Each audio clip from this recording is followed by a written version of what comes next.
Y'all know what time it is. Y'all don't know, y'all better ask somebody. Hat on, suit on, looking like a dapper dawn, giving them microphone, dressed like $1 million, diamond things in its cuffs. Y'all tell me who could it be but Steve Harvey? Yeah, listening to me. Put your hands together for Steve Harvey. Put your hands together. Steve Harvey. Oh, listen, Steve Harvey. Why don't you join me? Steve Harvey. In the morning, y'all. Better give me some eggs while I listen to Steve Harvey. Won't you join in with me? If you're with me, help me say, turn your radio on. You gotta turn it on. Yeah, turn it on. Steve Harvey in the morning, y'all. So y'all can hear me on. Turn it up. Steve Harvey in the morning, y'all. Yeah. Turn your radio on. You gotta turn your radio on. Turn your radio on. You gotta turn it on. Turn them up, Steve Harvey got to turn them out. Got to turn them out. Steve Harvey turn them on in the morning, y'all.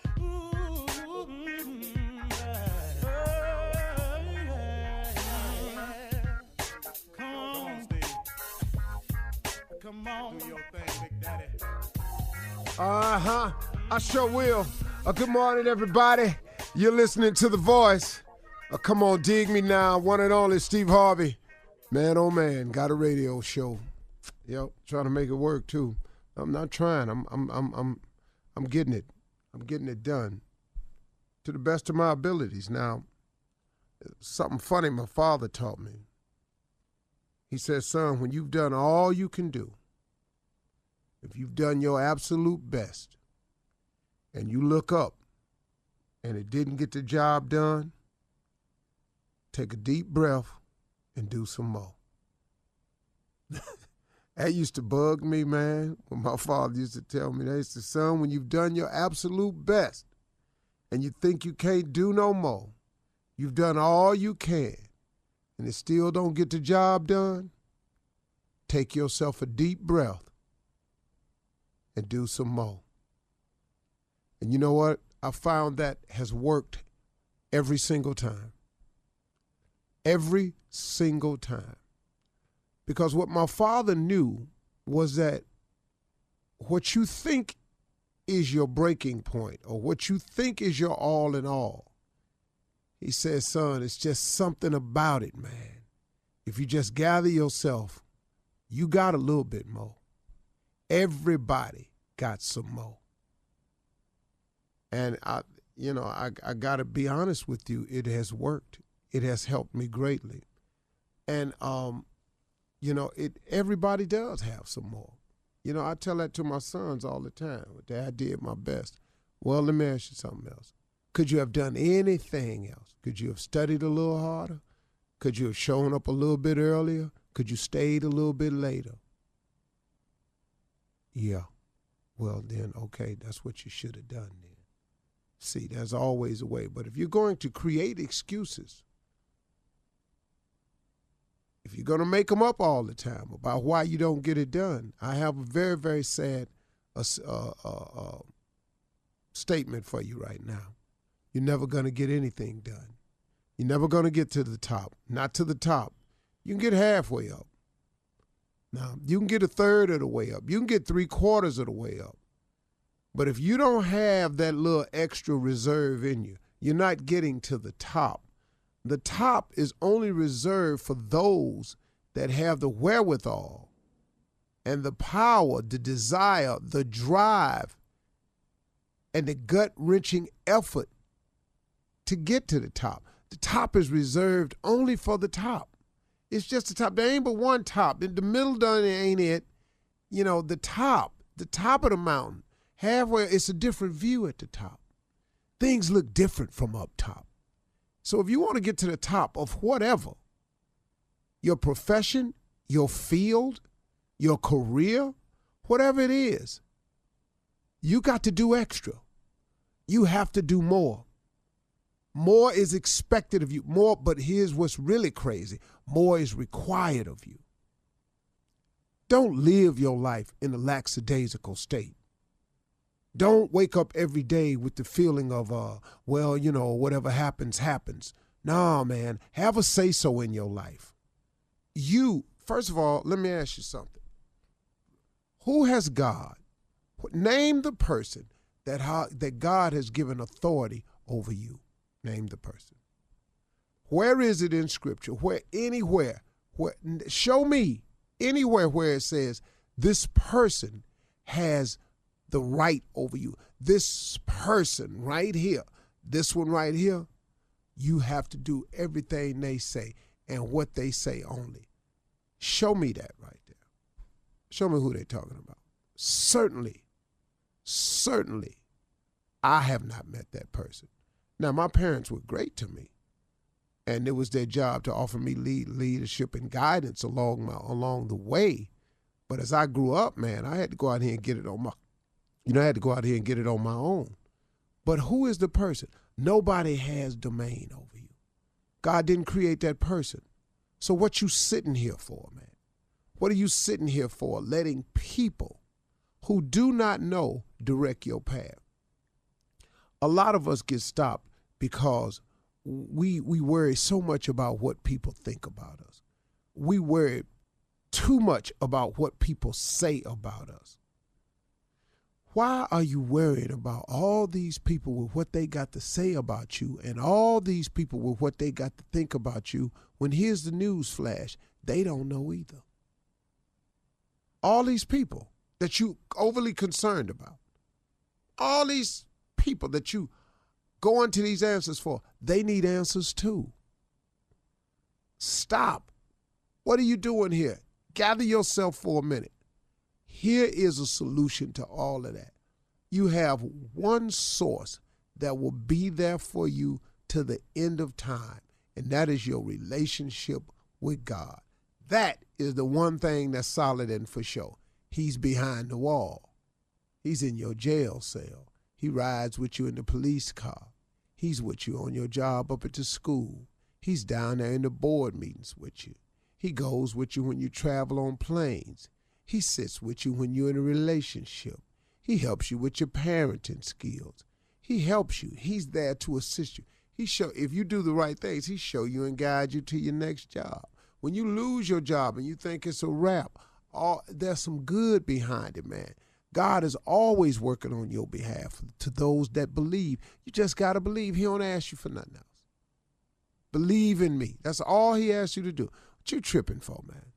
And then when you make the decision to believe in him and it comes out your mouth from time to time somewhere, what you worried about what people say? What you worried about what they think for? Why? Who are they? They need God too. You telling them you found something new, that you going to give this a shot right here. Now they got some yin yang and some yakety yak to say about that. When they need God too. That's what amazes me, man, about people. Sit up in here, man, be knocking your dream and stuff. Look, if you're an atheist, man, do your thing.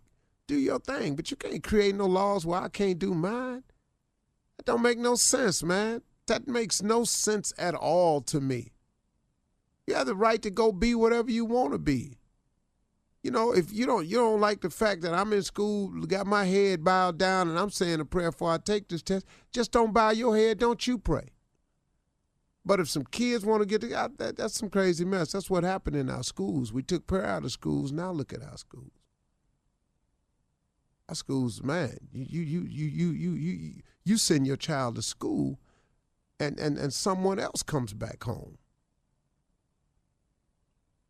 That's a whole nother thing right here. That's not what I want to talk to you about.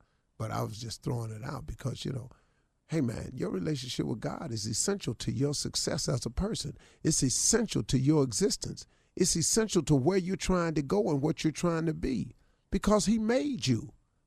Why would you not talk to the person that made you to find out what he created you for. I ain't talking about your parents. Who made your parents? This is God. We created in his image. Why would you not talk to your maker to see why you got made? That don't make sense to you? If you're sitting and gotten yourself in a situation, you sitting in a jail cell somewhere, you locked up, you doing some time, man, be a good time for you to reflect. But whatever your situation is, man, God can get you through it. He can give you the strength, the courage, the wherewithal, the understanding, everything you need, the wisdom to get you through anything you're going through. You just got to touch base with him. I need God every single day of my life. And what he's done for me, man, off the chain. But guess what? He'll do the same thing for you. You're listening to the Steve Harvey Morning Show. Ladies, gentlemen, boys, and girls, this is the Steve Harvey Morning Show, the greatest morning show on planet Earth. There is nothing bigger, better, greater, stronger on the air.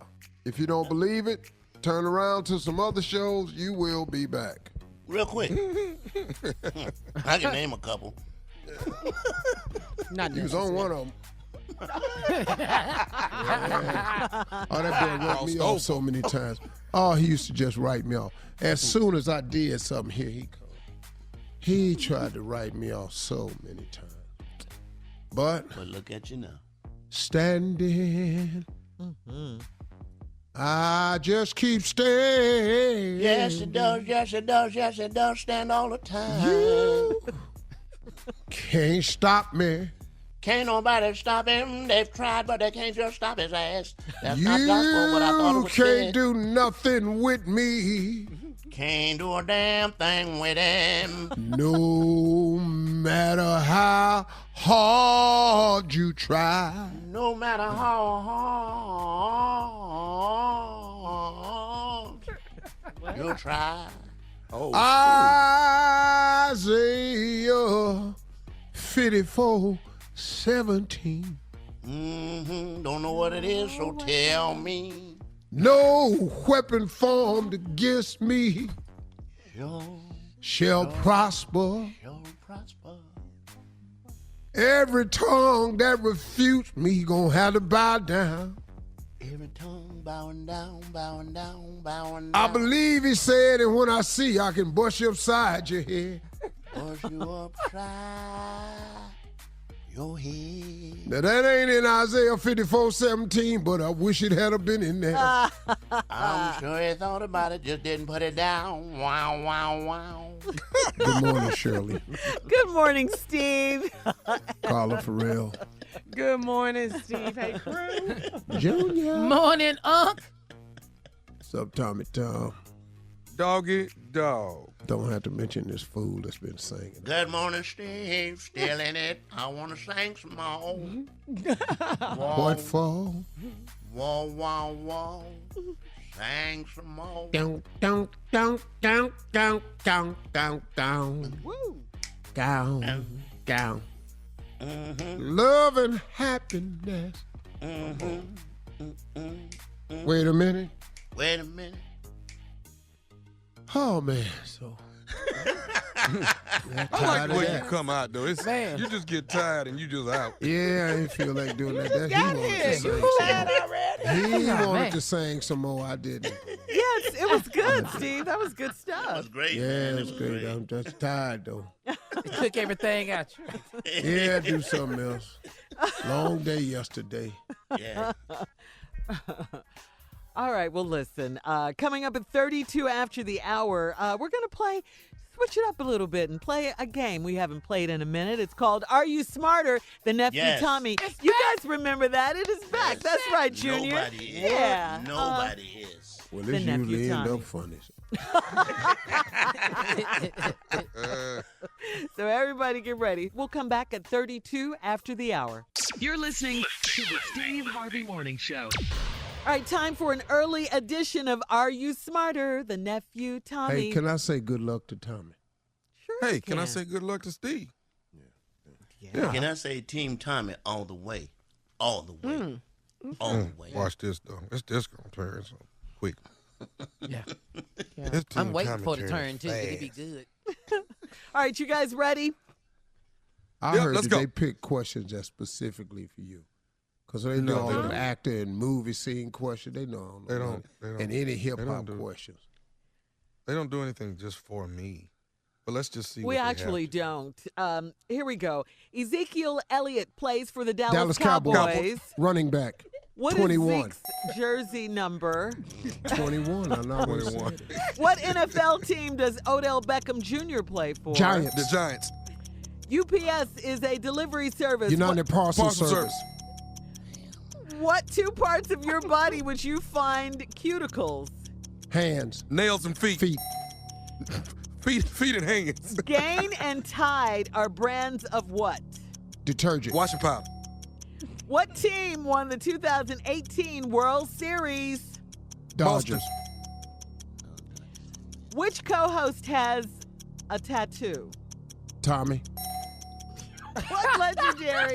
What legendary freedom fighter founded the National Action Network? Al Sharpton. Sharpton. Which iconic singer released Tyrone back in Erykah 1997? Which former Housewives of Atlanta star recently gave birth to her first child? I forgot. Portia. Kenya. What's Hard to wrong, be on Team this Tommy? team. Ooh, man, it's kind of hard to be on this. I'm over here, though. You trying to root for him? Wow. All right, I'm going to give the questions and the answers quickly. Okay, Ezekiel Elliott plays for the Dallas Cowboys. What is his jersey number? That would be 21, number 21. That was Steve. What NFL team does Odell Beckham Jr. play for? New York Giants. That would be Mr. Harvey. Picked it. UPS is a delivery service. What does UPS stand Union? for? United Parcel Service. That would be Steve. What two parts of your body would you find cuticles? Hands and feet. Tommy. Tommy got that one there. He did get that one. Gain and Tide. Really, if you play it back, I got that. Let him back. Gain and Tide are brands of what? Laundry Washing detergent. Yes, Steve. Come on, country. Detergent. I said washing powder. Yes, you did, man. Steve got that one. What team won the 2018 World Series? The Boston Red Sox. Tommy got that one. Mm-hmm. Which co-host has a tattoo? Steve got that one, Tommy. You're not gonna nephew Tommy. You don't I didn't answer. know Yeah. what show you was talking about. You just said co-host. I'm like, what show we talking about? Oh, really? It's always this show first. Oh, my God. Why do we talk about any other show? What legendary freedom fighter founded the National Action Network? Reverend Al Sharpton. That was Steve. I said Al Sharpton. Yeah, I know you did. Yeah, it was just a few beats off, Tommy. Junior, why you not saying that? Which iconic singer released Tyrone back in 1997? Erykah Badu is the answer. Steve Harvey got that one. And the last one was which former Housewives of Atlanta star recently gave birth to her first child? I sure didn't know that. Yeah, that was Kenya Moore. Yeah. Ain't Portia pregnant? Yeah, she's Yes, pregnant. she is. She's pregnant. She Yeah. is. And former is the clue in that one. Former. Try to go ahead and say you finna tally. Say it. Yeah, I got a tally always. It's Like the election share. Yeah, it we was have, close. yeah. We have to count every vote. Gotta count them Don't all. concede, Tommy. Don't Just concede. So don't hang in concede, there, all right? Tommy. Don't Or concede. if you Yeah. concede, take it back, and we'll recount. Don't concede, Tommy. All right. No, he lost. He could concede. No. We're gonna tally. All right, this these was votes up. really, really close, Steve. You got 7 and Tommy got 2. Wow, Shirley. That was close. Closer than normal. That's wrong, Shirley. It's closer than normal. Closer than normal. Yeah, you guys. Oh, that's Yeah, wrong. I'm Team Tommy. I can't believe he got the one thing you know you got. He got that. That's what I'm saying, Junior. He didn't. Yes, Carla. He know he got a tattoo. I told you. I I was didn't know sitting here what show we was talking speechless about. on that It's one. always this show first. Always. Oh my But God. he said Tommy. I said, how come Tommy ain't saying Tommy? My Uncle Steve said Tommy and was dead on too. Yeah, I mean. That nephew. I Man. know. Steve said the Dodgers won the World Yeah. Series, though. No, the Dodgers won. You know what? The Dodgers thought they won too, but don't worry about it. Yeah. Play it back again. Which co-host on the show has a tattoo? Tommy. Piglet.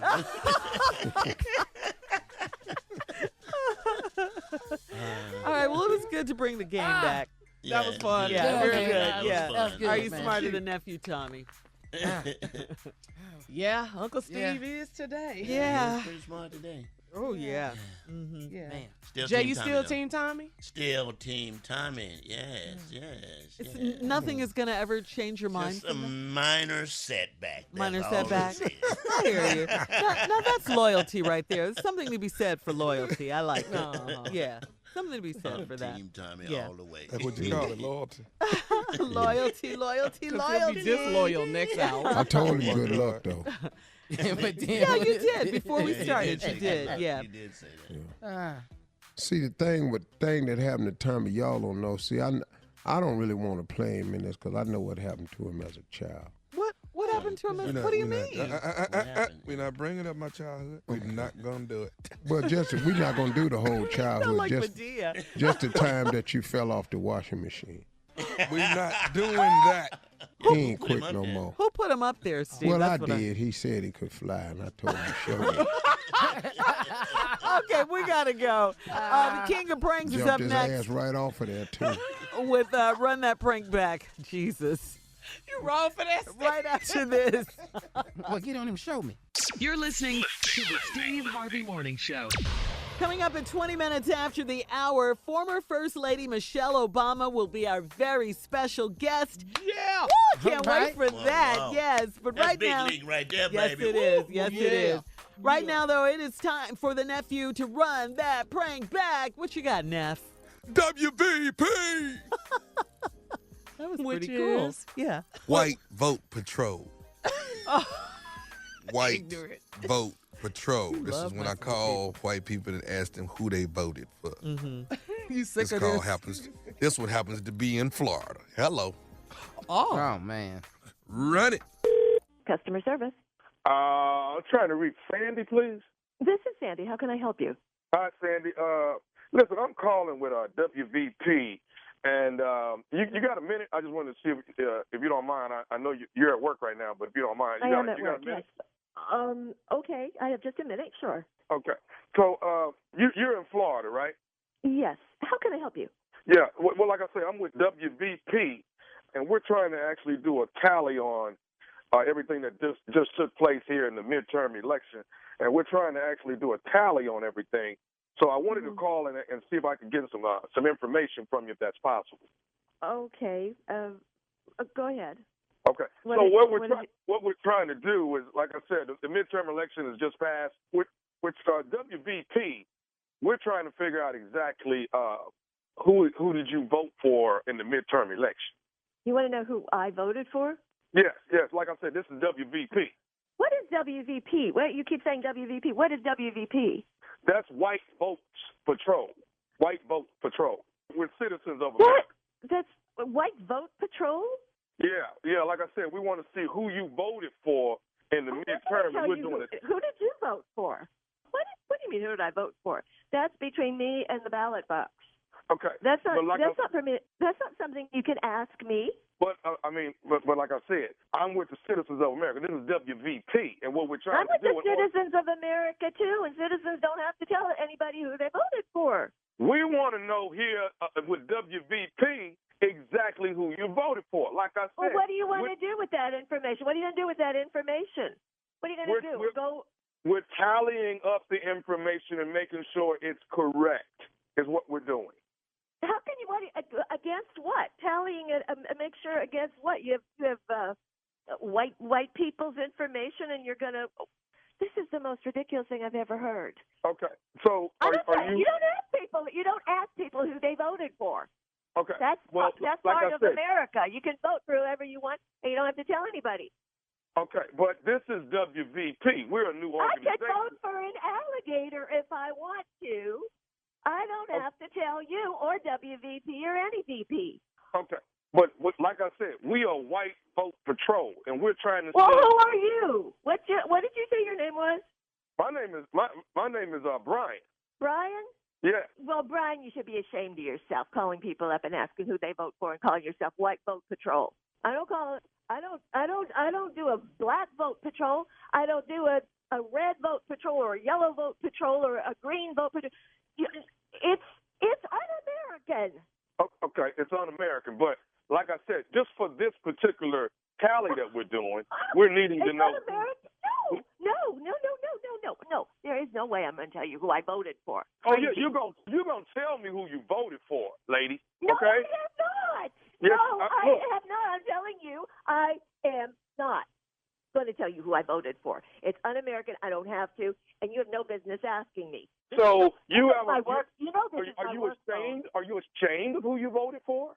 No, I am not ashamed who I voted for. Are you ashamed who you voted for? I am not ashamed of who I voted for. And I want you vote for, Brian. Well, I want to know, Sandy, who you voted for so I can make a tally of it. And we're calling people in Florida to see who they voted for. And I want to know where you work so I can call customer service there and lodge a complaint against you. Because this is completely, probably unconstitutional. I don't really want to continue to go back and forth with you. Really, I got a lot of calls to make today. All I want to know, who did you vote for? You're pissing me off, okay? This is a completely racist call. I didn't want to go there, but this is really, really freaking racist to call white people and say, oh, who did you vote for? What, you want to know if I voted for somebody white or somebody black? Is that it? You want to know if I was the cause of Andrew Gillum losing? Yeah, that's well, exactly I am what not going to tell you. It is none of your business. Okay. So, But it is racist is what it is. Sandy, you and I can get along if you just give me the answers that I'm looking for. Well, then you and I are not going to get along, and just get used to that. All right, great. I tell you what. Do you have a lady in your office named Wanda? How do you know who's in my office? Who are you? You know how I know, Sandy? Because Wanda got me to prank phone call you. This is nephew Tommy from the Steve Harvey Morning Show. I am gonna get her back. So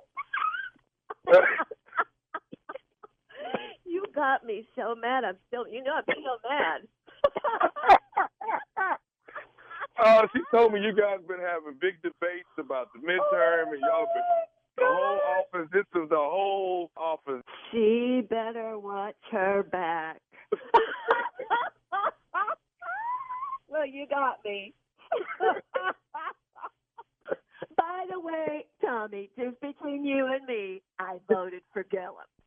Oh, you did? See? Oh, yes, I did. Now you got it out of me. You happy? All right, Sandy, you got to give it to me, baby. What is the baddest radio show in the land? Baddest radio show in the land. The Steve Harvey Radio Show. You know how I know? Because Wanda has it playing in the office every morning. I'm still going to kill her.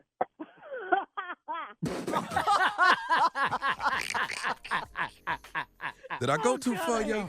Yes, you always do. Play too much. You think I went too far? You think? Yeah.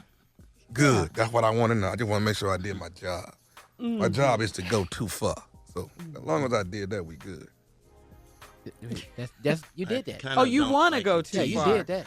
But I kind of don't like you teasing white people. I really don't. That just does something to What's me. that, Team Tommy? What? Kind of don't like him teasing white people. You know, I just, you know.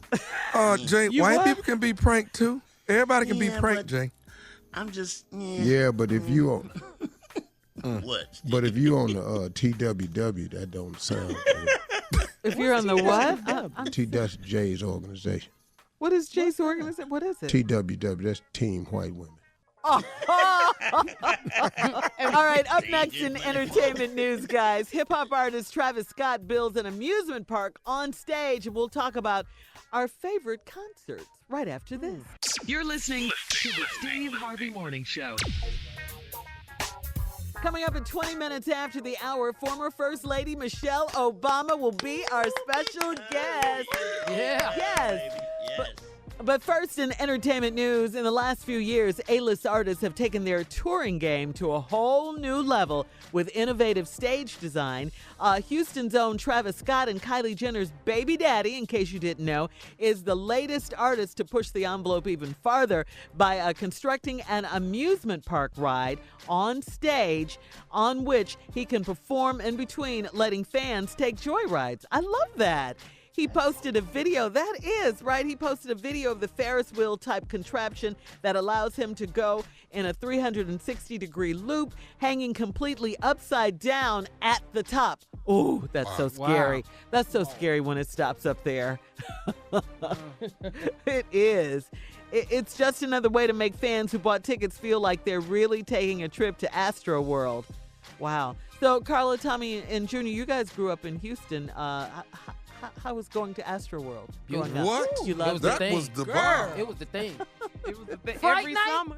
Man. I had a summer pass. Yeah. Oh, Yes. really? Yes. Uh-huh. And I had a Coke can. Yes. That's what you Take that Coke can and get $5 off. I kept a Coke can. You had a summer pass for what, Tommy? A summer pass where you just go anytime you wanted to. To go to what? Astro World. Uh-huh. At Astro World. To the amusement park, Steve. Amusement park. Oh, well, you know, that. How much was your pass? Pass about what called $100-some for It was for the same summer? as everyone else's. maybe What do you 50. mean? How much was yours, Carla? Maybe about 50 or 60 for the summer. Oh, Something like that. It was high It was back high. then to us. Back then that was high. Yeah. Yeah. And I tried to get a job there. I could never get hired at could Astro never get World. hired at Astro World. Boy, let me tell you something. When New Look at Edition him. came Well, there, he didn't get hired at that. Why, Steve? Why? He couldn't ride, had to ride. yes, I I'm trying to could. figure out why his pass cost so damn much. Can't get past that stick on half them damn rides. You have to be Yeah. this tight. Yeah. Yeah. Astro World is gone. It's gone. It doesn't even exist It anymore. is gone. Wow. You don't even know it was there. It's a parking lot. Well, now. thanks to this show, I've replaced Astro World with Disney World. Oh, yeah. Yeah. Go big or go Man, home. That's man, right. I can't wait to get to Disney. I know that's right. I'll be talking to Mickey like we've been friends for 30 years. What's up, Mick? And when Minnie strolls through, Oh, man. I'm done. I love me some Minnie. Yeah. So, Steve, today's fans expect more than 2 turntables and a microphone on stage, thanks to Travis Scott and others. So, with how much tickets cost now, do you expect to see a show that's thrilling on all levels like back in the day? Oh, yeah. You know, Steve was the concert. No, Yes, they yes. don't. Y'all ain't putting it out. The only one I'm telling you, the one I seen was J&B's concert. Oh, yeah. But Yeah. the technology is so different now. But Yeah. nobody else really do what Earth, Wind, and Fire did. And Woo, yes. they came out in them God. TPs, boy. Yes. You won't Parliament. What about understand. Parliament, Steve? Boy, Man, get out of here. The mothership Yeah. land, that door. Yeah. Mothership. Ooh, Out of Yeah. here, man. mothership landed, boy. Yeah. Great I didn't- shows. Great And all of memories, them played right? their own songs. Oh, yeah. Erykah Badu could do a great show. Jill Scott can put on a great show. Frankie Beverly. Frankie Bell, Kim, Oh, yeah. yeah. Yeah. Mm-hmm. All Charlie right. Wilson, baby. Charlie Wilson. Woo-hoo. Lord, It is fun when you go see him. Yeah, All right. boy. You go see Charlie. I wish I could do that. Do it again. Do that. Whistle, yeah. boy, he whistle boy. That We're going to everybody switch changed. gears, yeah. And Ladies and gentlemen, Miss Ann Tripp. Thank you very much, everybody. This is Ann Tripp with the news. Let's go. Firefighters in California continue battling huge blazes today. There are 2 deadly fires burning, one in the northern part of the state, the other in the southern part. California Fire Battalion Chief Matt Spellman says the aim is containment. We're all very exhausted, but at this point, we have people depending on us. We have a job to do, and we're not going to stop until these fires are put out. So far, the Camp Fire in north of Sacramento has left more than 100,000 acres scorched. The other fires in the south, it's called the Woolsey Fire. That's in Ventura County. And so far, 44 people have been killed. That's the most of them in the campfire, and some 100 people are reported missing or unaccounted for. 44 people dead. That makes it the deadliest fire in California history. And while there are now 92 damaged buildings, they say 7,177 structures have been completely destroyed. Here we go again. Innocent black man has been shot dead by a white cop in suburban Chicago. 26-year-old Jamel Roberson, working as a security guard in a club in the mostly black suburb of Robbins, Illinois. He was a church pianist, a singer. He wanted to become a cop. However, while he was holding down a suspect for the police at gunpoint, a guy that came into the club and started shooting people, white cops arriving from a white suburb called Midlothian arrive. They shoot and kill Roberson without asking any questions, and that people at the scene yelled that Roberson was security. They kept saying he's security. As always, the cops say, an investigation's underway. Jerome Roberson's family, sad, is suing. Automatic recount still underway in 3 statewide races in Florida. However, officials in one major county said he might not be able to meet the deadline 2 days from now. All 67 Florida counties have until this Thursday afternoon to complete retabs in the races for governor, U.S. Senate, and state agriculture commissioner.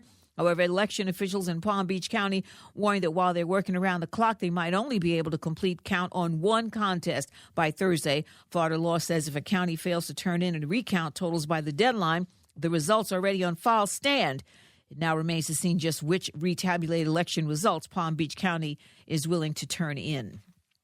Final results in the U.S. Senate race in Arizona are in. Democrat Kyrsten Sinema becomes the first woman sent to the state from Arizona ever, the first Democrat elected to the Senate from Arizona in 30 years. And sad news, cartoonist Stan Lee, creator of Spider-Man, The Incredible Hulk, and other Marvel comic book heroes, has died at age 95. Stan Lee's superheroes became mythic parts of American culture by way of comic books and movies and TV series. And finally, it's Start a Rumor Day. Want to start one? This has been Ann Tripp with the news. Now back to the Steve Harvey Morning Show. You're listening to the Steve Harvey Morning Show. Hey, look, joining me now, as promised, everybody. I know you all been sitting there waiting. I told you the other day it was coming. Well, it's finally here. One of the most dynamic women that I know. She's a lawyer, an administrator. She's an author, and she has served as the First Lady of the United States from 2009 to 2017. She's married to the 44th United States President, Barack Obama, and is the first African-American First Lady. She's released an all-new book. It's called Becoming, and it's a story of hope, optimism, and a flame that just could not be extinguished. We miss her so. Put your hands together, and anything else you got that can clap for the First Lady, Michelle Obama. Now that's it. I need you on the road with me. Girl, take me. You need to do that introduction at every venue. How are you, Steve? Man, I'm doing fine. How are y'all doing? Are y'all having some fun? We are. We actually are. I mean, not having the weight of the world on your shoulders every day. It's easy to have fun after that. Everything's a party. Just waking up. It's like, are you responsible for all that in the news? Nope. Okay, let's go back to sleep. Man, and let me say something on behalf of all of us. And you can tell this to your husband. Man, we miss y'all. Yeah. Lord Jesus, we did not know how good y'all made it look. Yeah, but Barack made it look easy, didn't he? Man, everybody thought I could do it. It's man, you know what? No, he did it in such a way, and you did it in such a way. You had such an impact as the First Lady. Because let me just highlight some of the stuff that you did. Okay, this is the effect you had on this country as the First Lady. Because of your programs, 45 million kids were eating healthier breakfasts and lunches. 11 million students were getting 60 minutes of physical activity every day, and you helped to persuade businesses to hire more than 1.5 million veterans and military spouses, all the while supporting your husband through his 2 history-making terms and raising 2 growing girls who I saw a photo of the other day. They were on the sofa doing an interview. Lord have mercy. Lord have mercy. They are gorgeous and smart. They took right after their mama. You've got to be proud of your accomplishments.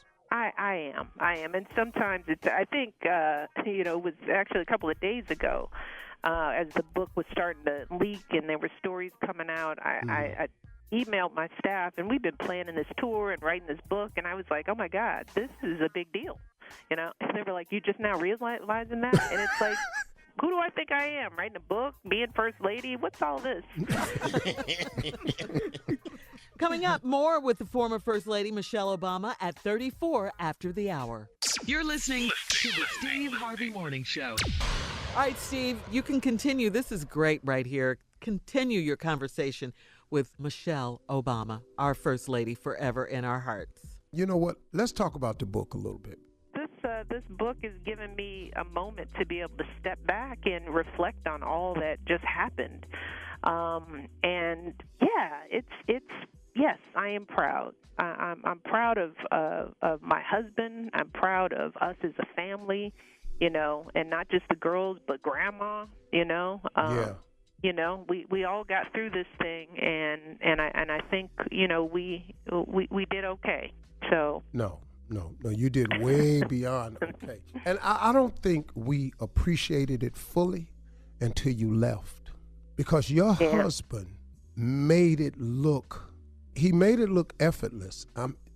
What a class, but what a class family. And, this is really just uplifting the Obamas, because, man, you all were something that the nation could be proud of as a family in the White House. And for that, we just say thank you so much. Well, thank you, Steve, and thank you. Thank you to you and to your listeners, because you can't be great unless you got a great support system, and we've had that from the beginning. So, I want to thank everybody who said a prayer for us and who worked for us, and everybody who voted in these past midterm elections. Voting does matter, by the way. Does. Let's not let that slip by. No. Voting matters. But thank you for that, Steve. That's very kind of you. This is like an amazing. First of all, it's going to sit at number 1 on the New York Times bestseller list for 16 weeks minimum. It could be more, because I think this book is what we've been waiting for. Like you said, who do you think you ought to write a book? Well, I'll tell you what, it's the book we've been waiting on. Because in this new book, Becoming, you talk so beautifully about the community that you grew up in, the importance of your family. Can you share a little bit about the role of your family and how it played and how your life unfolded? Yeah, I say the book is a story of an ordinary life lived in an extraordinary way, because how I grew up, as you know, is how millions of black folks grew up. We grew up in a community, where we lived with our family, and our family was everybody. It was aunts and uncles and grandparents, and, there was bid whist and jazz and barbecue and, love. And that's what fueled us, and expectation, even though, my parents didn't go to college, my grandparents didn't go to college, they held up a high bar for us as people. And, we always felt an obligation to live up to that. To see my father, who was disabled from the time I could remember him, and seeing him getting up and going to work every day without complaint. I've talked about this throughout my time in politics. It's hard to be half-baked when you are raised in a house by a man like that, and every day, Steve, I live to make my family proud and my community proud. But there's nothing new. You know this. There are communities like the one I grew up in all over this nation. It's just important for us to tell our stories, because I think people think we don't exist. They've got one image of what it means to be black. They don't know that we are so complex, and we are so faithful, and that we are so linked to our family. And that's why I'm proud to tell my story, because I want people to know all of who I am, so that they're not mistaken at all. Wow. And this book, I try to make it a story so that it's not just a chronology of things, but it's a story of this little girl, Michelle Robinson, who grew up on the South Side with a big brother, and she got into some fights, and she had some challenges, and she went to public school, and she got hit in the mouth by a bully, and it's a set of stories that I hope take people along a journey, because I get that question all the time. It's like, how did a girl from the South Side of Chicago wind up as First Lady of the United States? And this is the answer to that, at least as I can see it. Coming up, more with the former First Lady, Michelle Obama, right after this. You're listening to the Steve Harvey Morning Show. Coming up at the top of the hour, right about 4 minutes after, it's today's Strawberry Letter. The subject, my wife and kids. All right, Steve, you can continue your conversation with Michelle Obama. You know what? You said something a minute ago. You said that your parents raised you and they set the bar high. That has to be a part of what has now become your famous slogan that says, when they go low, we go high. That's got to be behind that. Well, it is, because it's not just the house we lived in, the community. We lived with values, My parents lived out the values that they believed in. Your word, your bond, They kept their word. When they promised us something, they made it happen. If they couldn't do it, they put it out on the table. My father was the kind of father, my brother asked him, were we rich one day? And he went and he got his paycheck, cashed it all, got it all in ones, brought it down on the kitchen table, and laid out all the bills that he had to pay. And he put money down on each bill to cover it. And then he showed my brother what was left after all the bills were paid. And then he said, now you tell me, do you think we're rich? That's the kind of teacher my father was. He wasn't in your face. He loved us deeply. And the other thing for me, Steve, and I want the men to hear this. For me, having a father and a brother, men in my life who adored me, and respected me. When my brother learned to box, I learned to box. When my brother learned to throw a ball, I learned to throw a ball. I was not a second-class citizen among the men in my household. I was an equal. My voice meant something to my father. And it's important for men out there to understand, Steve, you know this as a father to daughters, having a strong man who loves you deeply and a brother who loves you deeply, who would do anything for you. I think that armed me and equipped me and made me ready for anything. Wow. That does give you something special, doesn't it? Because and what you're saying is really important, because it's important for men to understand that even if your relationship with your child's mother is strained, the importance of you remaining active and available in that child's life is absolutely priceless. And it is particularly priceless for the girl. And I'm not saying that it doesn't matter for sons, but me having strong men in my life, role models, and I was fortunate. I had men all around me. Both my grandparents, my grandfathers were alive. I grew up with them. My uncles, I had tons of uncles, tons of male cousins. Our best cousins were two boys, and we would box and roll around, and, I was right up in there with them. And I think that gave me a level of confidence, when I had to go out in the world and tackle things that, I knew I could hold my own. And sometimes we underestimate that. And I think it's important for, parents out there, especially when you're wondering how do you raise strong girls, they need to have strong men in their lives who love them and take care of them and nurture them. I think about the number of girls who grow up and suffer from abuse, whether it's physical or emotional. They suffer at the hands, and that causes a ding in the psyche of a woman that can really mess us up. So they got to be protected growing up, and I had that. Yeah. Let me ask you one other question, because I know you're busy. I know you're pushing everything. How'd you come up with the title Becoming? It just appeared. I was sitting down with the team of folks that I would bounce stuff off of, and we were like, we got to come up with a title for this book. We played around. I was starting to do like a blooper reel of titles, but we never wrote them down. And one of the folks said, "What about Becoming?" And immediately I was like, that's it, because that's what the story is. It's, becoming is, it's constantly evolving. That's what what I'm trying to sort of explain in the title, that we never reach a place where we just are and that's it.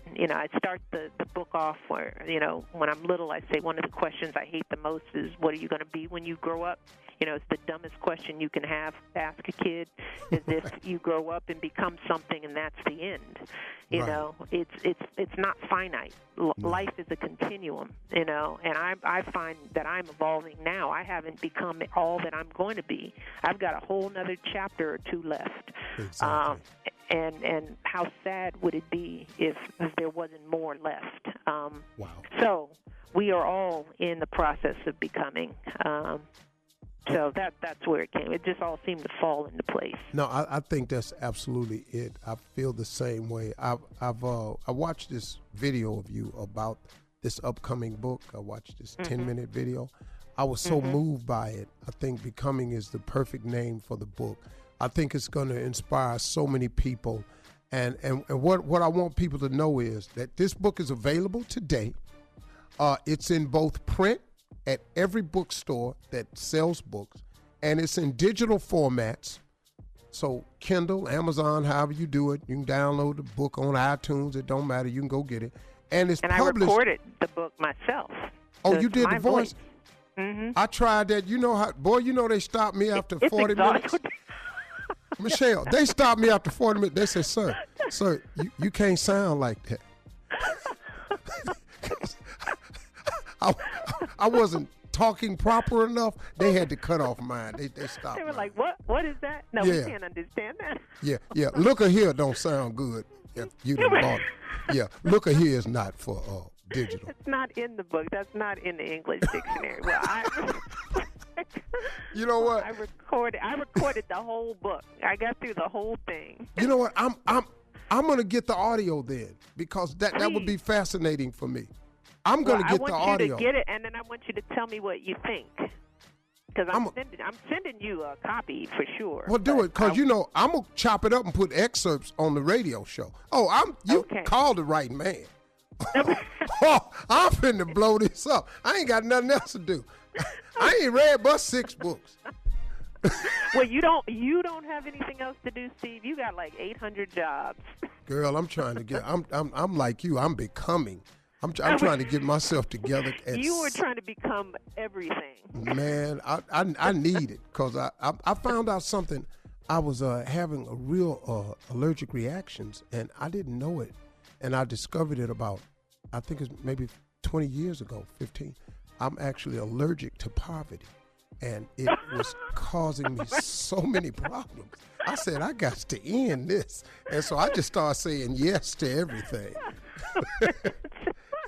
Hey, listen, we're going to get this book. The book is Becoming. It's available today in both print and digital formats. It's published in 24 languages. We have a copy of it. Michelle Obama, we miss you, your husband, and your family. Lord have mercy. We wish y'all was back, but then I really don't, because I want you all to take this phase of your life and go and do something else and enjoy it. And we'll deal with whatever's left. We'll make it work. We love you. There'll be a lot left. Thank you, Steve. I love you so much. Thank you so much. Michelle Obama, everybody. First Lady in the building. You're listening to the Steve Harvey Morning Show. All right, guys, it is time for today's Strawberry Letter. And if you need advice on relationships, on sex, on dating, on work, parenting, and more, please submit your Strawberry Letter to Steve Harvey FM and click Submit Strawberry Letter. And I like when Steve tells you. Go ahead, Steve. You know, Shirley, I don't. I want you to stop asking me. Now, you said it once. Don't ask me no more about these letters. Steve. That's how we're going to do it from now on. And I'm going to put it in the show that you not ask me that anymore. And why is that a problem? Because I don't want to be. I don't care. Well, how about we Write do us this? a letter or don't. Attitude. Man. Well, I'm glad they still Should write have been them. here trying to help you. Yeah, people have issues, Steve. They want to hear from us. That's all. Buckle up. Hold on tight. Here it is. Strawberry Letter. Thank you, nephew. Subject, my wife and kids. Dear Steve and Shirley, this is probably the hardest decision I've ever had to make. I have 2 teenage children, and their mother and I separated 10 years ago, but I have maintained a solid co-parenting relationship. 5 years ago, I got remarried, and my new wife seemed to accept my children and played a decent role as a stepmom. That didn't last long, and she eventually started treating them poorly. My teenagers became increasingly uncomfortable when they came over for the weekend. Over time, things have gotten worse, and my children started making excuses not to come over. My mother-in-law has come to live with us temporarily, and she has added fuel to the fire by saying that my children are getting older and don't need to come over as often as they used to. And since my mother-in-law is there, my wife says there's no room for the kids on the weekends. I've told my wife that her mother is not going to live with us permanently, but my children will forever be a part of our lives. My wife and my mother-in-law are depriving me of quality time with my children. I told her that our home will always be open to my children, whether she likes it or not. I'm tired of arguing about it, so I've decided it's time for me to go because my sole responsibility in life is to my children. No matter how much I love my wife, I would never put her before my children. I have told her that I want a divorce because I will not live without my children. My wife does not seem to care how this affects me. So I need to know, am I wrong for deciding to leave this woman? How would you handle this situation? Please help. Wow, my wife and kids, aptly titled, I would say. But yeah, your wife is the issue here because she wants to separate you and your children. Now, as far as putting your kids first and all of that, you know, if you want to get biblical, it says, you know, leave when you get married, leave and cleave. But your kids were there before your wife. So, you know, this is a problem because you're letting your wife dictate how you should. What kind of relationship you have with your kids, and the kind of relationship that you have with them is wrong because they're constantly getting pushed out of your life. I'm glad you took a stand. I'm glad you stepped up and stood up to your wife. And, you know, I don't necessarily know if divorce is the way to go in this situation, but you guys definitely need to work on this marriage here. I mean, you know, I hate this because it's breaking up a family, and not just one family, but 2 families. And your mother-in-law is there, and she's adding fuel to the fire. You guys really need to talk about this situation. I don't know if you have already, but you really need to talk because your kids are the ones that are losing out of precious time, like you say, with their father. And they need that. No matter how old they are, you'll always be their father. I think divorce is taking it too far right now before you guys sit down and talk about it, though. Steve? Well, I think they've had lots of talks. The thing has gotten worse over time. Things have gotten worse, and your children started making excuses not to come over because kids get older, they get smarter. She mistreat us, she don't want us over there. So they done started making excuses. Now, my mother-in-law, your mother-in-law has come to live with us temporarily, and she didn't add a fuel to the fire by saying that my children are getting older and don't need to come over as often as they used to. Now, see, your ass is the one that's too old. See, the mother-in-law, she the one that got older and don't need to be there. Right. See, that's the one. That my mother-in-law has come to live with us temporarily, and she's added by saying that my children are getting older and don't need to come over as often as they used to. She the one don't need to be over there often. The mother-in-law don't. So I found that disturbing. Then your wife says there's no room for the kids on the weekends because her mama there. Wait, hold up. I can't see my kids because your mama here. Your wife and mother-in-law are depriving you of quality time with your children. And then you told her that your home always got to be open to the kids. See, I'm with this guy right here. I'm tired of arguing about it, so I've decided it's time for me to go. See, Shirley, I think they've discussed this many times. And the discussions done turn into arguments. Well, I don't want them over here. The man want to see his kids. She don't want them over here. Now, what type of woman, listen to what I'm about to say to y'all, careful. What type of woman stops a man from being with his kids? You want me to tell you what type? Evil. A lot of them. Really? There are a lot, Shirley.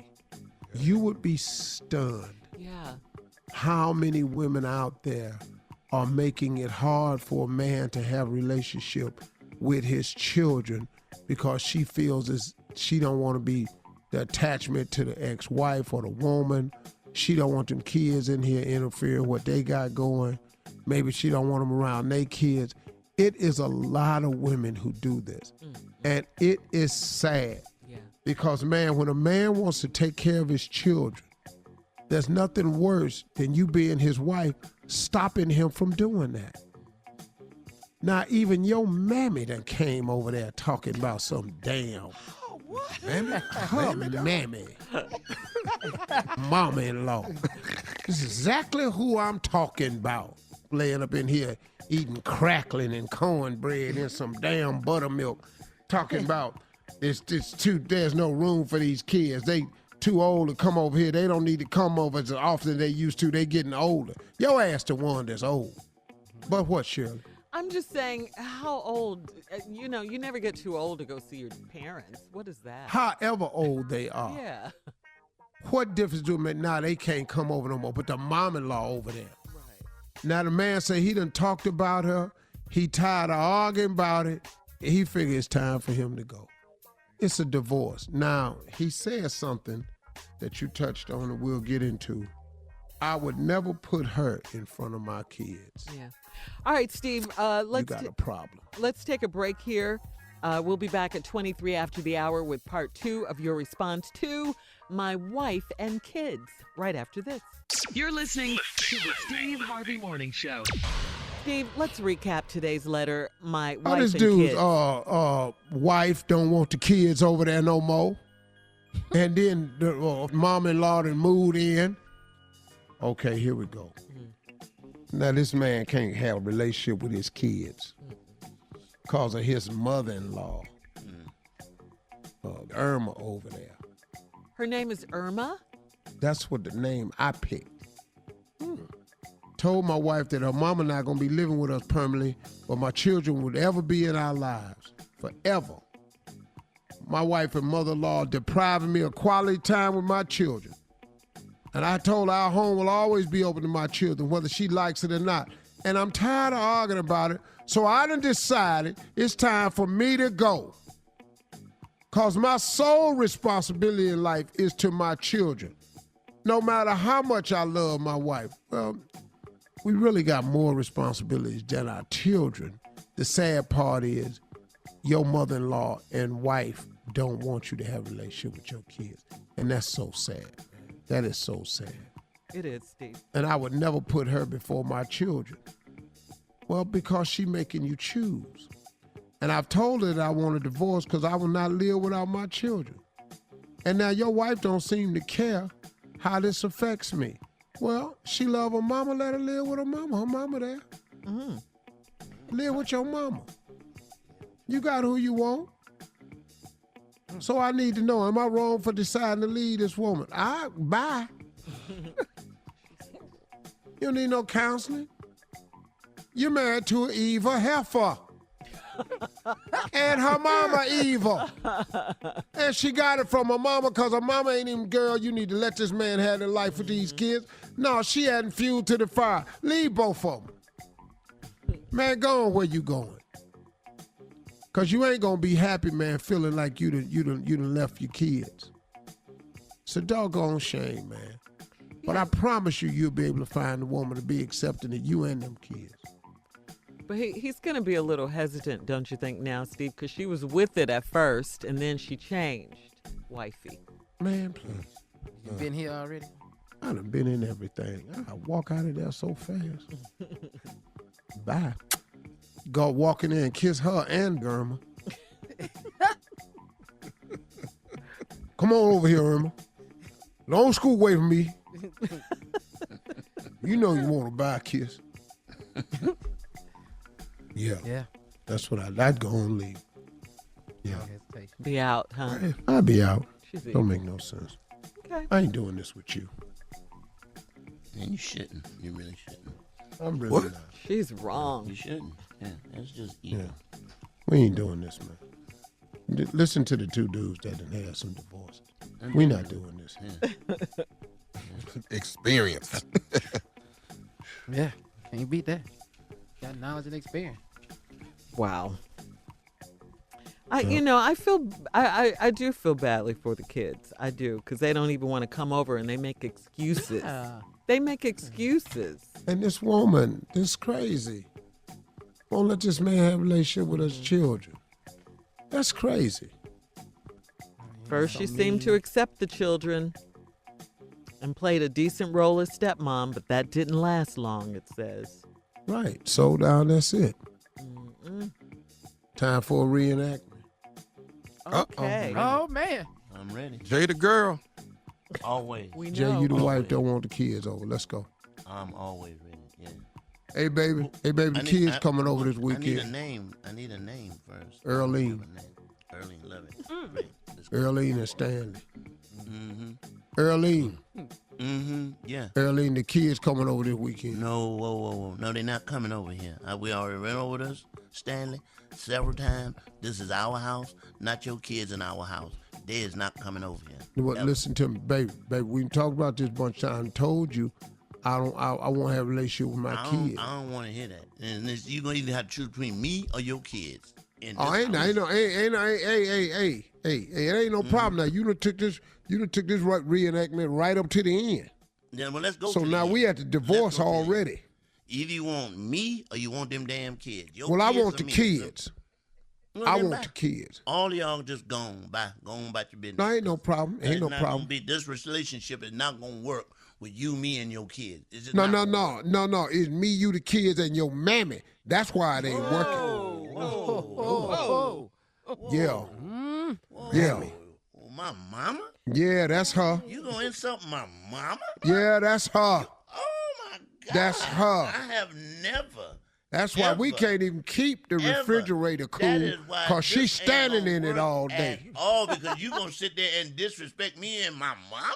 Your mama don't like my kids and been in here adding fuel to the kids. My mama don't like you. My mama don't like nothing about you. But you're not gonna disrespect my mama. Ain't no problem. That's why we getting a divorce. Oh. Right there. Do I look shocked and hurt? Uh-oh, Earlene. Oh, man. Earlene. No, I don't. Do you see a tear in my eye? No, and I don't want to be no tear in your eye. Do I look like I'm upset because you and your little raggedy mouth kids is leaving? Whoa. My kids got a raggedy mouth. Have you seen your mama mouth? Have you seen your mama mouth? All your kids' mouth look like a phone bill, just all full of holes. Wow. Yeah. Well. How about this though? At least my kids got teeth. Ooh, the clap back. No, it's real, isn't it? Your mama ain't got a tooth in her head. Ooh, and the one she do have, she need to get it took out. Because it look crazy sitting up in there all alone.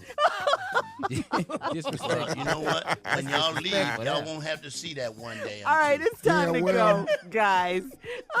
Email us or Instagram us your thoughts on today's Strawberry Letter at Steve Harvey FM.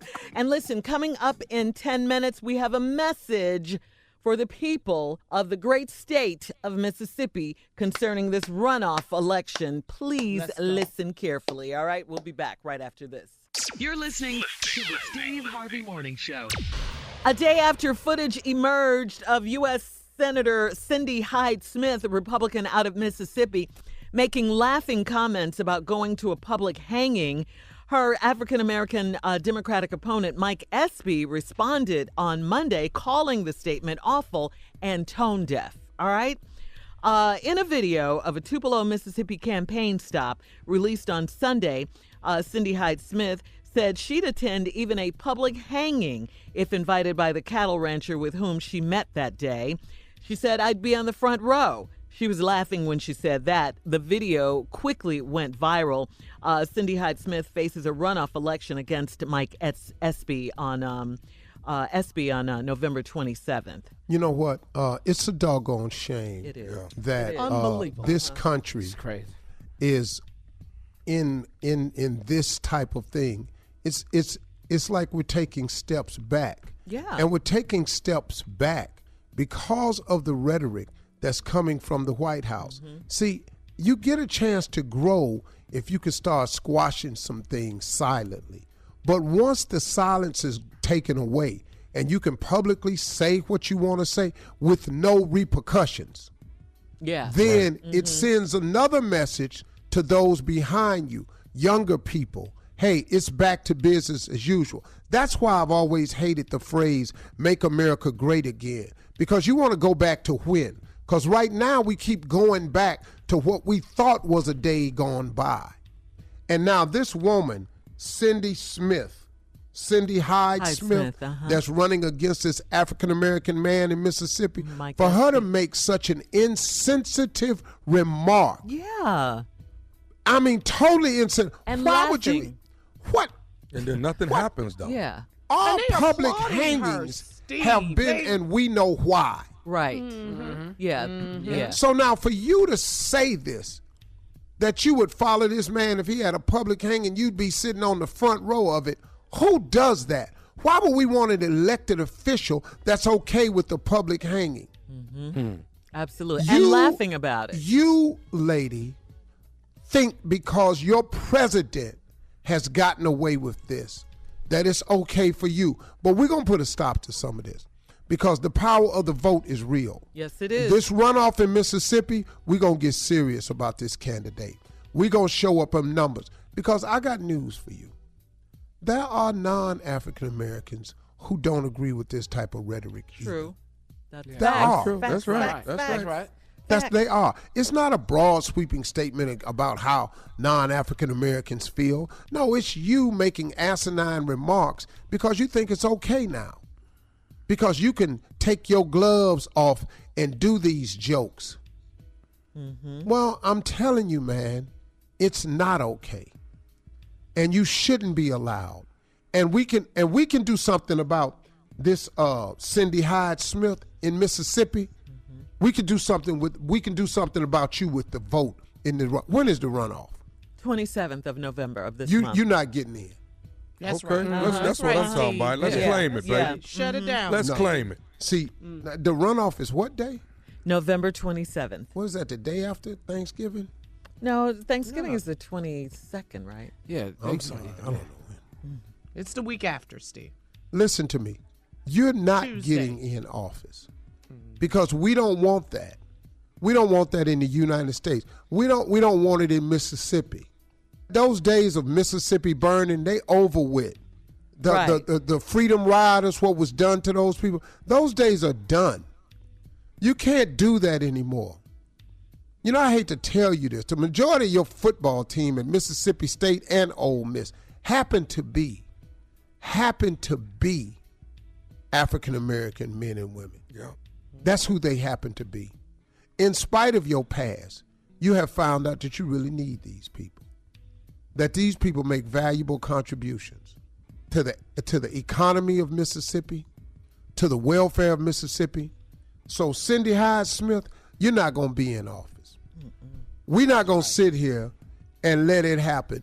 We're not voting for you because of that racist statement you made. We don't need no more of that in office. We got enough of that. Ooh, yes, we do. Ooh, and that's the truth. Keep it 100. Yes. Y'all get out and vote, SIP. Let's get it done. Mississippi, let's get to the polls. We're not putting up with this. Black or white, we're not tolerating this. This is not who we are. This ain't who Mississippi continues to be. Mississippi has made some strides. You're not gonna take us back. You're not gonna do it. Steve. That's right. You're not taking us back. We don't care what you say.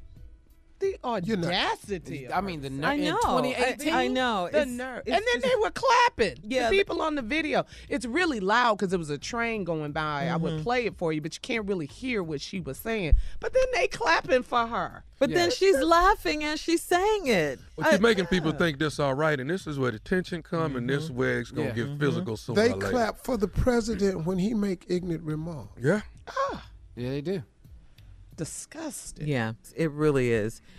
Sick of this. Yeah. So, Hatred. Mississippi, vote for Mike Espy, okay, the That's Democrat. right. He's your candidate. Yes. Yes. Period. November 27th. She So that's can't the be Tuesday. representative of who you truly are. She That's can't right. be. I just refuse to believe that. Now, there are some people who that's not going to sway. I got it. But it's enough of us who will. So that's who we going with. That's right. It's a shame. This is 2018, getting ready to be 2019, but here we are again. The tension just don't stop, though, man. It's like the hatred and the it don't racism. stop. Tommy. I try to turn it. I try to turn the TV now because it's too tense. Yeah. It's stressful. It's just too much. No, I don't turn no TV. You keep looking at it, huh? Right there. No, I get with it. Anyway. That was... Yeah. Crazy. All right, coming up, the encore presentation of Steve's interview with First Lady Michelle Obama, our First Lady, right after this. You're listening to the Steve Harvey Morning Show. Hey, look, joining me now, as promised, everybody, one of the most dynamic women that I know. She's a lawyer, an administrator, she's an author, and she has served as the First Lady of the United States from 2009 to 2017. She's married to the 44th United States President, Barack Obama, and is the first African-American First Lady. She's released an all-new book. It's called Becoming, and it's a story of hope, optimism, and a flame that just could not be extinguished. We miss her so. Put your hands together for the First Lady, Michelle Obama. Now that's it. I need you on the road with me. Girl, take me. You need to do that introduction at every venue. How are you, Steve? Man, I'm doing fine. How are y'all doing? Are y'all having some fun? We are. We actually are. I mean, not having the weight of the world on your shoulders every day. It's easy to have fun after that. Everything's a party. Just waking up. It's like, are you responsible for all that in the news? Nope. Okay, let's go back to sleep. Man, and let me say something on behalf of all of us. And you can tell this to your husband. Man, we miss y'all. Yeah. Lord Jesus, we did not know how good y'all made it look.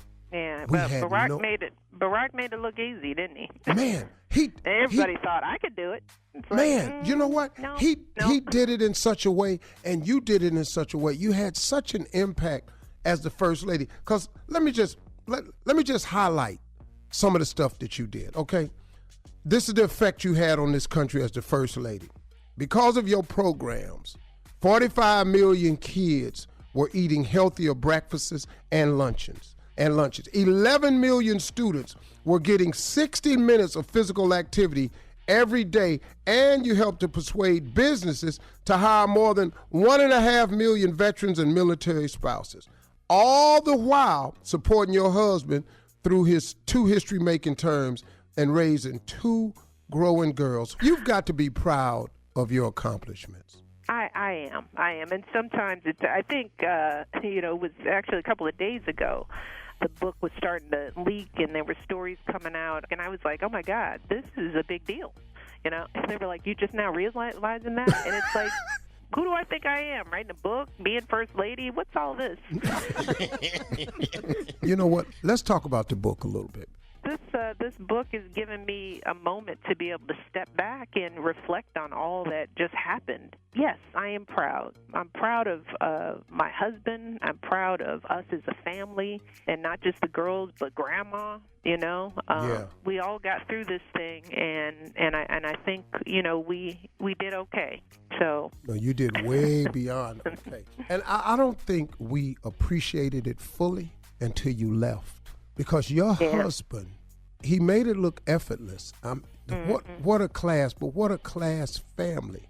And, this is really just uplifting the Obamas because, man, you all were something that the nation could be proud of as a family in the White House. And for that, we just say thank you so much. Well, thank you, Steve, and thank you. Thank you to you and to your listeners because, you can't be great unless you got a great support system, and we've had that from the beginning. So, I want to thank everybody who said a prayer for us and who worked for us and everybody who voted in these past midterm elections.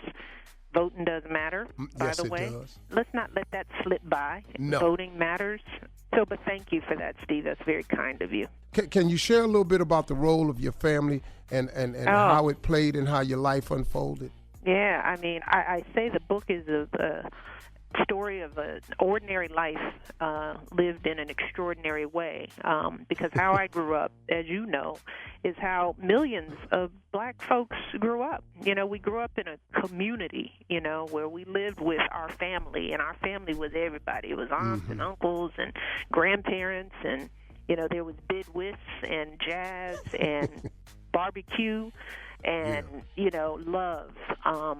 And that's what fueled us, and expectation, even though my parents didn't go to college, my grandparents didn't go to college, they held up a high bar for us as people.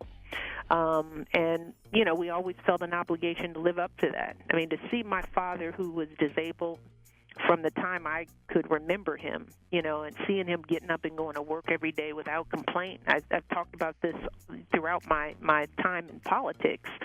It's hard to be half-baked when you are raised in a house by a man like that, and every day, Steve, I live to make my family proud and my community proud. It's just important for us to tell our stories because I think people think we don't exist. They've got one image of what it means to be black. They don't know that we are so complex and we are so faithful and that we are so linked to our family, and that's why I'm proud to tell my story because I want people to know all of who I am so that they're not mistaken at all. Wow. And this book, I try to make it a story so that it's not just a chronology of things, but it's a story of this little girl, Michelle Robinson, who grew up on the South Side with a big brother, and she got into some fights, and she had some challenges, and she went to public school, and she got hit in the mouth by a bully, and it's a set of stories that I hope take people along a journey because I get that question all the time. It's like, how did a girl from the South Side of Chicago wind up as First Lady of the United States? And this is the answer to that, at least as I can see it. The book is Becoming. It's available today in both print and digital formats. It's published in 24 languages. Michelle Obama, we miss you, your husband, and your family. Lord have mercy. We wish y'all was back, but then I really don't because I want you all to take this phase of your life and go and do something else and enjoy it. We'll make it work. We love you. There'll be a lot left. Thank you, Steve. I love you so much. Thank you so much. Michelle Obama, everybody. First Lady in the building. Coming up, more of the Steve Harvey Morning Show right after this. You're listening to the Steve Harvey Morning Show. All right, police in New Mexico have charged comedian George Lopez with battery stemming from an altercation he had last month with a Trump supporter. The incident occurred as George was leaving a Hooters restaurant. A video taken inside the restaurant shows a man goading Lopez by yelling MAGA at him, make America great again. Lopez wasn't amused and didn't appreciate that the man was filming him on his phone, so he swiped the phone out of his hand and grabbed him by the neck. Ooh. The man then repeatedly said, "George wants to fight me. George wants to fight me."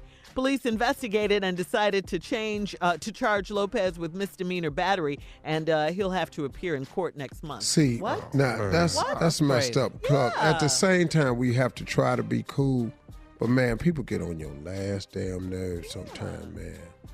With that, you just gonna hit, man. George just in Hooters trying to eat like everybody else. Now you gonna film in MAGA, Make America Great Again, man. I'm telling you. What that man said? Don't let the president get your ass whooped, right? That's you guys' favorite slogan. But how you He get was mad pushing his at buttons. Hooters? Yeah, he That's was. just Yeah. not a place to get angry down at Hooters. I ain't never been angry at Hooters, ever. Ever. All that breast down there, I mean chicken breast that's Yeah. down there, and wings. Get it right, Jay. Get it right. And thighs. You in here want to film On me? shorts, baby. No, you don't get mad. You have to contain yourself. You really have to. But then the police charge George, though. That's the crazy part. Because he's the biggest in the argument. That's yeah. what it is. You know that's the way they go with it all. I'm not really a Hooters guy, to be honest with you. You don't?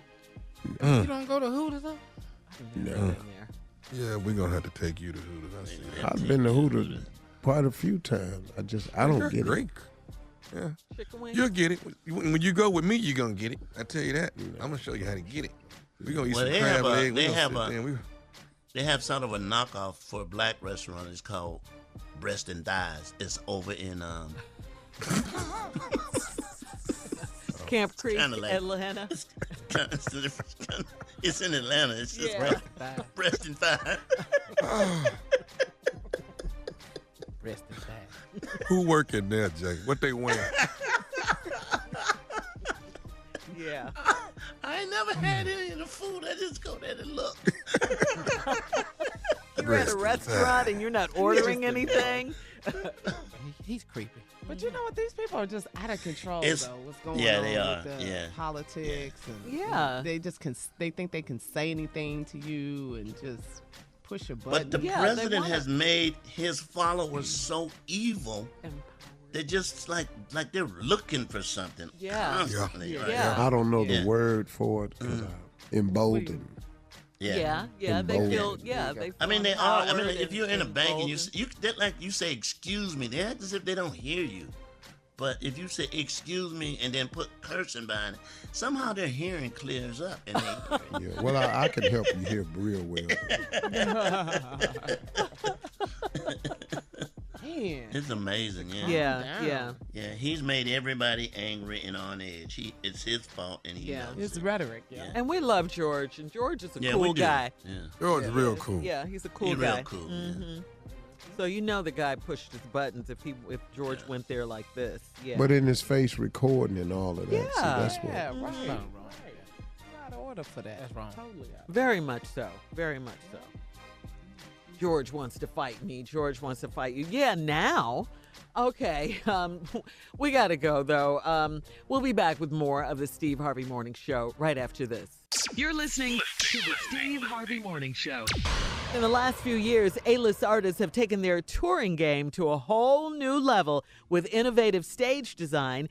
Houston's own Travis Scott and Kylie Jenner's baby daddy, in case you didn't know, is the latest artist to push the envelope even farther by constructing an amusement park ride on stage on which he can perform in between letting fans take joyrides. I love that.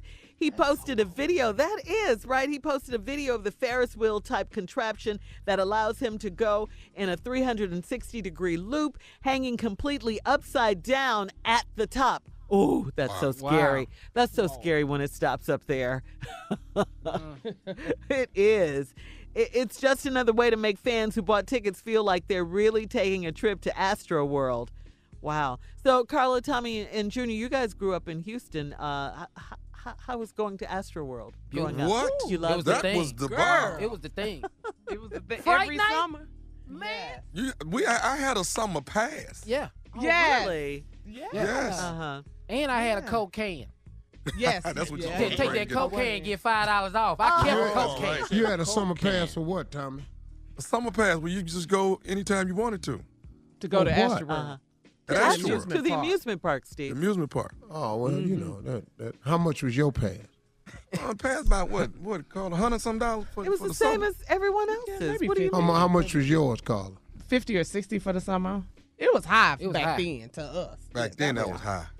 And I tried to get a job there. I could never get hired at could never get hired at Ashworth. Boy, let me tell you something. When New Look at Edition him. came Well, down, he didn't get hired at that. Why, Steve? Why? He couldn't ride, had to ride. yes, I I'm trying to could. figure out why his pass cost so damn much. Can't get past that stick on half them damn rides. You have to be Yeah. this height. Yeah. Yeah. Astro World is gone. It's gone. It doesn't even exist It anymore. is That's gone. why- You don't even know it was there. That's a parking lot now. Well, thanks to Never this show, still I've is. replaced Ashworld with Disney World. Oh, yeah. Yeah. Go big or go Man, home. That's man, right. I can't wait to get to Disney. I know that's right. I'll be talking to Mickey like we've been friends for 30 years. What's up, Mick? And when Minnie strolls through, Oh, man. I'm done. I love me some Minnie. Yeah. So, Steve, today's fans expect more than 2 turntables and a microphone on stage, thanks to Travis Scott and others. So, with how much tickets cost now, do you expect to see a show that's thrilling on all levels like back in the day? Oh, yeah. You know, Steve was the concert. Nah, Yes, they don't. Y'all ain't putting it out. The only one I'm telling you, the one I seen was J&B's concert. Oh, yeah. But yeah. the technology is so different now. But Yeah. nobody else really do what Earth, Wind, and Fire did. And Woo, yes. they came Oh, out in my them God. TPs, boy. Yes. You won't Parliament. understand. What about Parliament, Steve? Boy, Man, get out they- of here. The mothership Yeah. land, that door. Yeah, Mothership. ooh, Out of Yeah. here, man. mothership landed, boy. Great And all of them memories, played right? their own songs. Oh, yeah. Erica Badu could do a great show. Jill Scott can put on a great show. Frankie Beverly. Yeah. Frankie Bell, Kim, Oh, yeah. Yeah. All right. Charlie Wilson, baby. Charlie Wilson. Woo-hoo. Lord, Charlie. It is fun when you go see him. Yeah, All right. boy. You go see Charlie? I wish I could do that. Do it again. Do that. All right, coming up, our last break of the day, and Steve will leave us with some parting words with his closing remarks right after this at 49 after. You're listening to the Steve Harvey Morning Show.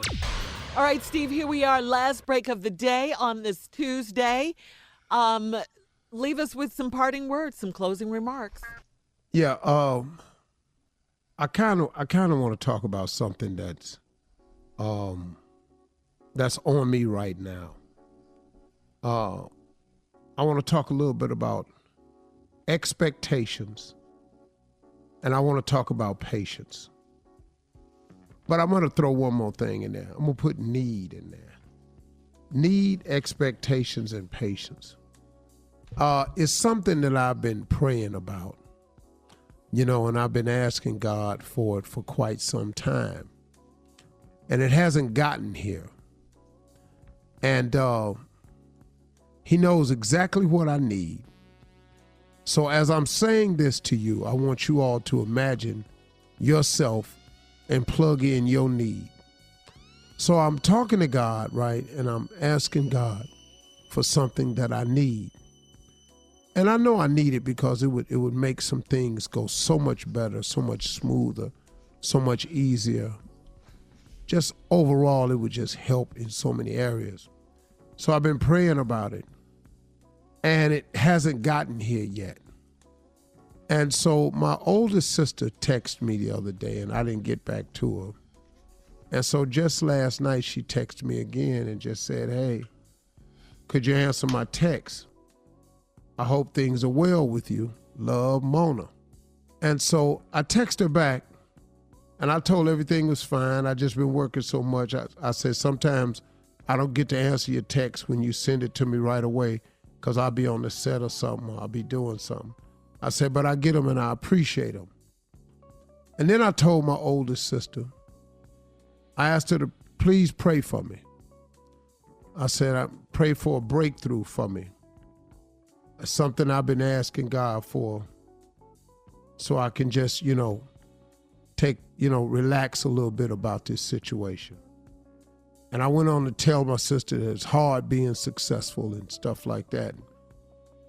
And I said, but we good. I'm just working real hard. I told her I love you.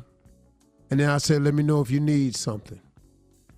She texts me back the simplest thing.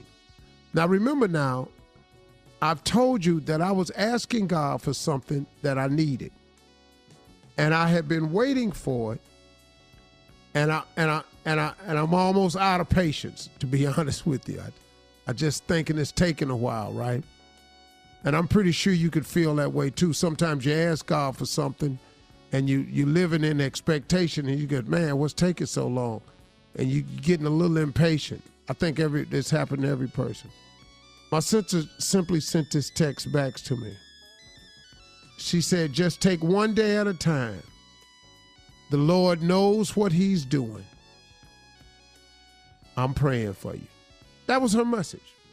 Now, my sister is 82 years old. She told her brother, who is like,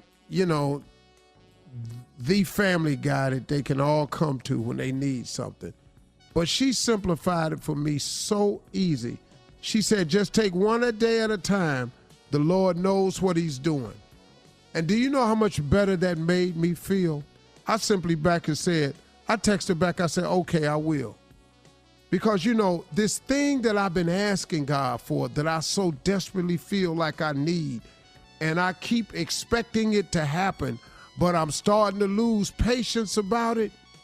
My sister said something so simple.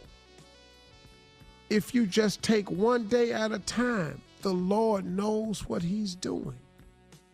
And if I look at it in her simple way of talking to her brother, she knows me very well.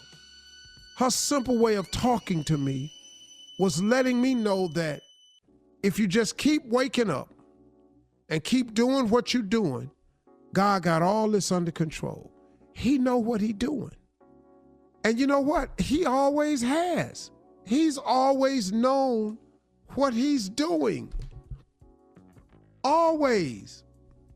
He ain't never not known what he was doing. Even when I thought I wanted it to go another way and he worked it out a different way, it was for the best. And so I just had to grab myself and go, okay, I will. And it made me feel better because I said, okay, man, I'm actually okay. I do actually keep waking up. I do keep somehow surviving it all. I'm not just surviving, I'm actually thriving. I'm going through it, but I'm getting through it. It's taking a while, but it's in the process. And God does know what he's doing. So that settled it for me. So I'm saying to you, if there's something you've been praying about, something that you need, and you're living your life in expectation because you know he's going to deliver it for you, but you done got a little bit impatient with it like I have, just take it a day at a time. God knows exactly what he's doing. He's working on something on your behalf that you don't even know about. And when he give it to you, it's going to fix it all. Probably better than you could have ever imagined. Those are my closing remarks. Just something to think about. Drop it, man. Yeah, you got to drop it on that one. Very good. So profound. It was good. Yeah. Wow. That put things in perspective. Yeah. It does. Yeah. Mm-hmm. I'm stopping complaining today. Mm-hmm. Yeah. Well, tell us, Steve. Have a great weekend. I believe it. I mean that. Just please. You said, I mean that. On a Tuesday.